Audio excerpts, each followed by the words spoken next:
I couldn't understand why it scared me so much, why the tension in the air suddenly felt so obvious. I tried to pull my leg away, but his hand lingered slightly. It all felt so accidental, but at the same time, incredibly aware. We both froze, and for a few seconds it stretched out like an eternity. His hand stayed on my knee, and I could feel the warmth of it.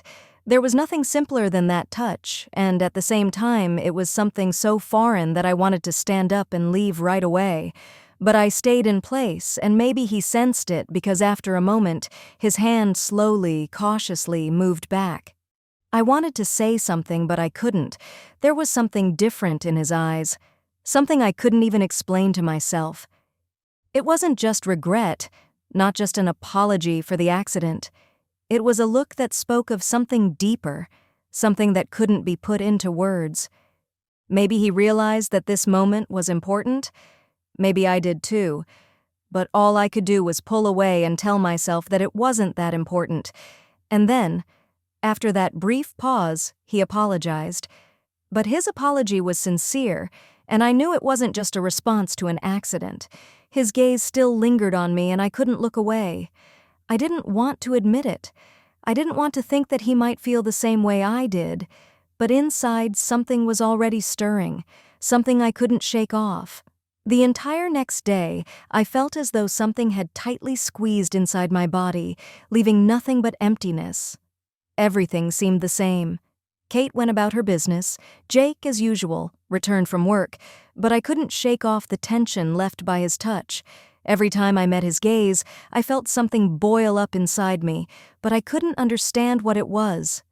Evening came, and once again, we all ended up in the living room. Kate, seemingly unaware of anything, sat with a smile, bombarding us with her jokes. And I sat there, trying to act like everything was fine. But inside, everything was bubbling. I couldn't even tell what scared me more, Jake's gaze, which seemed to have become more persistent, or my own feeling that I was probably losing something, but couldn't understand what it was. Kate, Jake, and I sat down to watch a movie again. Kate, as always, made herself comfortable in the chair with a cup of tea. I sat next to Jake, now with no space between us. I felt how his body next to mine became so unbearably real. And in that moment, I realized that I couldn't stay the same anymore. There was something elusive between us, something that overshadowed the familiar boundaries. Soon, Kate fell asleep, lost in a sweet, carefree slumber. Jake and I were left alone. I couldn't stop the thoughts that tangled in my mind. Why couldn't I just forget about this? Why did his presence stir such strong feelings inside me? I tried to push those thoughts away, to focus on the screen, but I couldn't concentrate. Then he leaned slightly toward me, his breath warm and palpable. I felt his body getting closer and closer to mine, and I couldn't ignore the fact that between us there was some kind of line, one we both knew, but neither of us dared to cross. But he made the decision. His hand touched my shoulder and then slowly glided down to my back. It felt so natural, so imperceptible, that I didn't have time to understand what was happening. I froze, unsure of what to do. My skin tensed, but at the same time, there was a strange feeling inside, as if I couldn't push him away, but I couldn't accept it either. I couldn't shake the feeling that if I stayed, everything would change. And so, unable to bear the pressure anymore, I turned to him.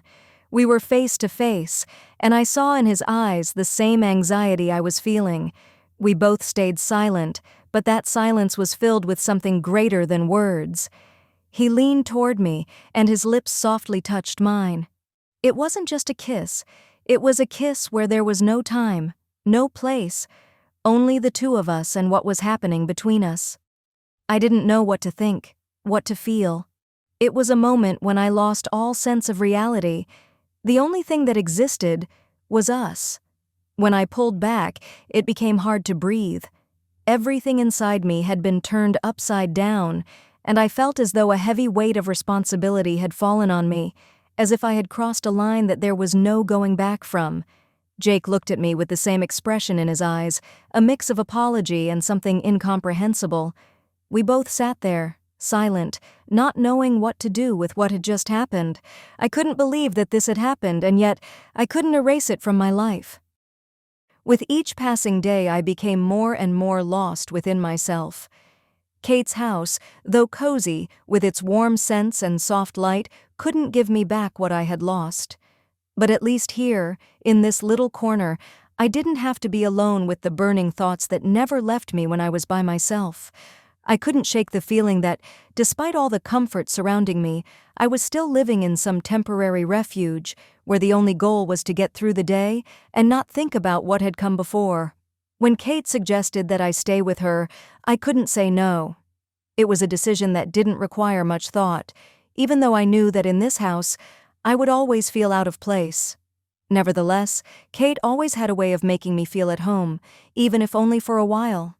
Once, we had laughed together, made plans for the future, but now I had become a guest in her life, as if I had stepped into someone else's reality, where everything felt so familiar and yet so distant. The next day, I arranged my things in Kate's room. It was all so simple. I hung a few photos, folded my clothes in the wardrobe. But even these familiar actions brought me no relief. There was an emptiness in them that could not be filled by any action. When Kate left for work, I was left alone. The house grew even quieter. I sat at the table, looking at her old photographs, thinking about how things might have been different. The weather outside was cold, and the sunlight, filtering through the curtains, cast a dim, uncertain light. In that moment, I suddenly felt myself drawn into something heavy, invisible, but real: loneliness. I no longer hoped for a miracle. I didn't expect life to suddenly change. And it was then that I met Jake. In the evening, when Kate returned home, her husband was sitting in the living room. I had known Jake since the time when Kate and I were younger. He had been her husband for a long time, and while we maintained a good relationship, I had never paid him much attention. He had always been the kind of person who, in the midst of her constant cares and conversations, seemed to almost not exist for me. But today was different. He noticed me immediately, and I felt his gaze. It was soft, attentive, as if trying to understand what was going on with me. I couldn't figure out why this feeling made me uneasy. After all, Jake was just a friend, my sister's husband, an ordinary man with whom I had shared many dinners or watched movies. But today I noticed something new. There was not just politeness in his eyes. It struck me as strange. Kate, Jake, and I had dinner in silence, and I felt so vulnerable that I couldn't relax. Jake was telling a story, and I couldn't help but notice how his manners and voice calmed me. He spoke calmly, with interest, but at the same time with distance, as if he understood that I was going through something important, though he couldn't quite grasp what it was. And at some point, I realized that in his simple words and gaze, I was missing something else. That very care I had long been yearning for. But I couldn't admit this to myself. How could I? After all, it was Jake, Kate's husband, and I had no right to feel what I was feeling. Still, I understood that I hadn't felt simple human warmth for far too long. And maybe that was what drew me to him. That evening was quiet, the kind of quiet that comes after a long day when everyone is a little tired and just wants to relax. Kate, Jake, and I sat down to watch a movie in the living room, and suddenly I felt a strange awkwardness. Even though we had been together before, even though we all knew each other well, I felt an invisible boundary arise between me and Jake, one I couldn't cross. Kate, as usual, settled into her spot on the couch, the same spot she often took, her eyes glued to the screen. And I sat next to Jake, with more space between us than usual. But as soon as the movie started, I realized I couldn't take my eyes off of him. His shoulders, the arm resting on the armrest, his movements, everything seemed so ordinary and yet so significant. I could feel his presence starting to affect me. Even the simplest moments, when he laughed, when he talked about something trivial, felt incredibly important. I tried not to pay attention to it, but I couldn't help it. As time went by, Kate fell asleep, succumbing to her tiredness, and I was left in the dark room, where only the light of the screen illuminated our faces. My eyes involuntarily traced his figure, catching every little movement. I didn't know what to do with it. At one point, when I slightly shifted to rest my arm on the armrest, his hand accidentally landed on my knee. I froze. He seemed not to notice, but I felt a tightness inside me, a strange feeling growing within. It wasn't just awkwardness, it was something much deeper that I couldn't explain. The silence in the house was unbearable. Every corner of it seemed as empty as Dave's promises, which he continued to break. Day after day, I sat on the couch staring out the window, listening to the sounds that brought nothing but mundane silence. Today was January 14th, our anniversary. And once again, just like last year, Dave didn't show up. I thought that at some point it would stop hurting this much. But he didn't come. I tried to tell myself that it was okay, that each of us was busy with our own life, that he had important things to do. But with each passing day, those excuses became more and more forced. And today, sitting on that couch, I realized that none of these words were actually helping. Through the window, I saw the first snowflakes beginning to fall outside, hanging in the air like little soft stars before landing on the ground. But I didn't have time for them. I couldn't remember the last time we were truly together. Not just in the same house, but really together. It had become the norm. We didn't talk, didn't laugh, didn't share our thoughts. And with each day, I felt the coldness between us growing. He said he would be back late. As usual, I thought. But before I could even realize it, that thought consumed me completely. There was no feeling of resentment left, only anxiety pressing inside me, like an inevitable shadow that follows every step you take. Through the window, I caught a glimpse of movement again. The sharp cold left no hope that he would be back on time. But finally, the door opened. I heard his steps, quick and confident, but so unfriendly, so empty. He entered without a word. I didn't know what to say. He took off his jacket and hung it in the hallway. His gaze didn't meet mine. He didn't even notice I was sitting there in the corner, motionless. I felt the lack of words, how there was nothing that could fill the silence. I suddenly understood that I couldn't bear it anymore. We had long lost all connection, and I didn't want to keep waiting, hoping that one day he would understand how hard it was for me. "We need to live separately," I said, surprised at how calmly those words sounded in my mind, as if I had been preparing for this moment. And, strangely enough, I felt that those words were the final step I had to take. Dave froze for a moment, then nodded. He didn't ask why. He didn't object. He said nothing. It was so simple. Too simple. I stood up, gathered my things, and left. I stood in front of the mirror in the hallway, preparing to leave, and stared at myself for a long time. The face I saw seemed unfamiliar. It was emotionless, almost detached from what was happening, and I felt my heart tighten. I couldn't understand what scared me more, the fact that I had decided to leave or how easily it came to me. Goodbye, our home. Goodbye, our conversations, which had long since disappeared. It all ended so quietly, without explosions, without passionate words. It was all simple, as if there had been no place for explosions and passions in our lives for a long time. I put my bag over my shoulder and took a step toward the door. The silence still rang in my ears, but now, as I opened it, cold air met my face. I didn't look back. I just needed to leave, to escape from the feeling that pressed against my chest. At first, I went to Kate's. My sister had always been the person I could turn to when everything around me fell apart. We were like two halves of a whole, always understanding each other without words, sharing joys and sorrows, even when miles apart. But today, I felt that even she couldn't make it any easier for me. I didn't have the strength to seek comfort in her eyes. When I arrived at her place, Kate wasn't home. I entered the empty house where the smell of freshly baked goods immediately filled the air. For a few seconds, I simply stood there, looking into the room where everything was so cozy, so homely. It felt strange to be here because this house was filled with warmth, something my life had lacked for a long time. It was like a place where one could hide from all the troubles. But for me, it wasn't salvation. I was alone again, searching for something I hadn't felt in a long time. Minutes dragged on, and finally, I sat down in the armchair and closed my eyes.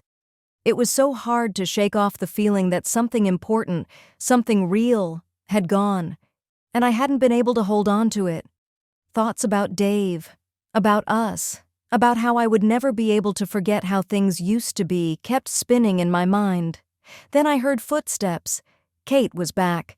She was holding a basket of warm rolls, and a familiar smile appeared on her face, as if nothing had happened. "Hey," she said, noticing me in the corner of the room. "I'm so glad you came." I remained silent, and she understood. Setting the basket on the table, Kate sat down next to me and simply stayed there. Sometimes in moments like these, words aren't needed. The silence that fell in the room after Jake and I pulled away from each other felt hypnotic. Everything around me seemed to freeze, and in that dead silence, there was something unbearably heavy. Kate was still asleep, but I couldn't relax. My thoughts kept circling around one moment, the kiss that had just happened. In his eyes, there was not only sincere apologetic anxiety, but something else. Something I couldn't identify. Late at night, when Kate was softly snoring behind the wall, I woke up with the sensation of another presence. I lay there, staring at the ceiling, and suddenly I heard footsteps in the hallway. It was Jake. He knocked on the door, and I quietly whispered, "Come in." Jake entered the room, his silhouette barely visible in the dim light. He didn't say a word, simply sat down at the edge of my bed. The room was dark, and only the faint light filtering through the window illuminated his face. "You're not sleeping?" His voice was low and tired, but there was something insistent about it, something I couldn't understand. "I shouldn't have done that," he continued, not meeting my gaze. He looked at the floor, off to the side, as if he were afraid to look me in the eye. I was silent. It was hard for me to believe I was in this situation now. It couldn't be real, and yet, here I was, with him in this space where everything now seemed impossible. He came closer, and almost without realizing it, his hand was once again near me. I felt its warmth cover my shoulder. I froze. In that moment, everything I had tried to suppress, all my fears, desires, and doubts, rushed to the surface, and I realized I couldn't hold myself back any longer. I couldn't fight the feeling that there was something deeper between us. He didn't say anything, just leaned in and kissed me. It was a kiss I couldn't stop. It wasn't like the one before, it was different, much more persistent, slow, burning. We couldn't stop, and I didn't want to either. With every passing second, I lost my sense of time, getting lost in the kiss like a whirlwind that carried me far away from everything I once knew. We only pulled away from each other when we could no longer breathe. In his eyes, I saw something I hadn't expected. Not just guilt, but desire, and something more. He looked at me as though this wasn't just a moment, but something far more important, something we couldn't ignore. Morning came so quickly that I didn't have time to realize that everything had changed. I woke up feeling a heaviness in my chest, as if I were carrying an invisible burden that became increasingly unbearable with each passing moment. My gaze darted around the room, trying to find something that could restore my former clarity, but there was nothing. Only a strange feeling, as if the events of the night had dissolved into the air, leaving behind emptiness. When I turned my head, my eyes met his. Jake was sitting at the edge of the bed, his face as tense as mine. We didn't speak, and that silent moment, which would normally be just a second, felt like an eternity. In his eyes, I saw regret and something much more complex, a feeling I couldn't decipher. I felt a storm growing in my chest, but I couldn't figure out what to do with it. Every thought about the kiss, about what had happened last night, was like lightning striking my heart, leaving behind a trail of guilt and despair. He broke the silence for the first time. "I'm sorry." His voice was quiet, almost inaudible, but his words cut through me like a knife. "I didn't want..." things to turn out like this. I wanted to scream, to tell him that it wasn't simple, that I didn't want this, that I didn't know how to live with it now. But instead, I just stayed silent. What could I say? How could I explain that now I had no words to justify myself? That I felt guilty not just toward Kate, but toward myself as well? I don't know what to do now. His eyes lowered, and he stared at the floor, as though he, too, were trying to make sense of this tangled mess of emotions. When I returned to the room, Jake was standing by the window, his back straight, but I knew he couldn't help but think about the same thing I was. We were both trying to ignore what had happened, but between us, there was no longer that light that had been there before. We both knew something was broken. He looked up, meeting my gaze, and I felt that familiar tightness in my chest again. It wasn't just remorse, it wasn't just regret. It was the feeling that our world had changed, and we couldn't return it to what it had been. "I have to leave," he said, almost in a whisper. It wasn't a suggestion, but a decision already made. I knew it wasn't just words. He had to leave, because we both understood that there could no longer be any simple, normal communication between us. I didn't know what to say. I couldn't speak. I just stood there, looking at him, as everything inside me crumbled.